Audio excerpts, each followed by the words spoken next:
Those are areas where I was on the bleeding edge. I'll give credit to people like you who were ahead on spotting the risks of the COVID policies on vaccines in particular. Yeah. Can Most I importantly, just we say just real got to be quick? right to move it forward, though. I didn't even finish college. I mean, I'm not stupid. I dropped out to pursue my career, but in Good for general, you. I believe it was a third grade math equation, a lot of this stuff. So why do you think I was able to figure it out, but not you, not Trump? I believe it was because at the time you were working in the biotech pharmaceutical industry. So that's what you were doing. You were focused on sucking up money, advancing your company. You weren't really concerned with what we were dealing with or the truth about it. Because if I can do it with a calculator, I think you could have done it or Trump could have done it. But Trump hired Alex Azar, a pharmacy executive lobbyist. Trump took $1 million from Pfizer. Trump had meetings with Bill Gates in 2018 where Bill Gates told him about modernizing flu vaccines. And in 2019, before the pandemic, Trump passed an executive order for that. So I don't think that I'm so smart that I just had the foresight. I think that I actually care. And Trump was being a politician that I believe sold out to Big Pharma. And I think you were working with Big Pharma. So I don't think I had insight. I just think you care now Hey, because you're running for president.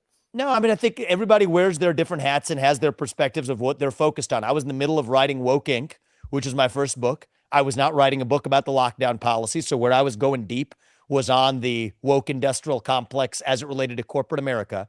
Keep in mind, I had just stepped down from my job as a biotech CEO precisely because I had to make statements or on behalf of Black Lives Matter, as every biotech CEO was browbeaten to do. I refused to do it.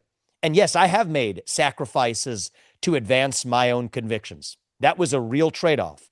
You take a big trade-off, but you want to speak your mind openly.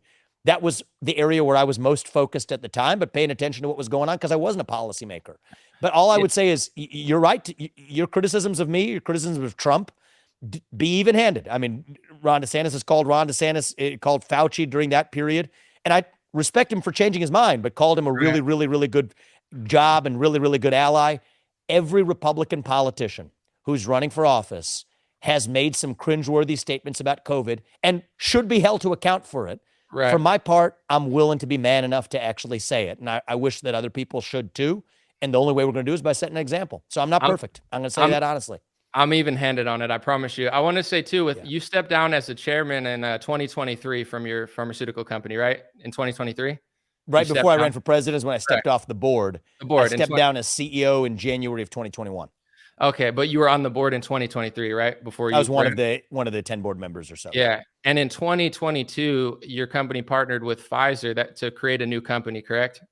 Yeah, I mean, the whole business model of the company I founded was to pick up drugs that other companies had abandoned or left behind. And so there's one deal of some drug that Pfizer was developing that Roivant took over some rights to.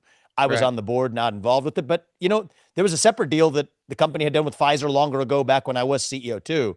It's probably about 200 deals the company has done. It's a licensing business. And so Right. that's exactly how it worked. Yeah, not my favorite company, but I understand that's the Not world mine we're in. either. Not mine either.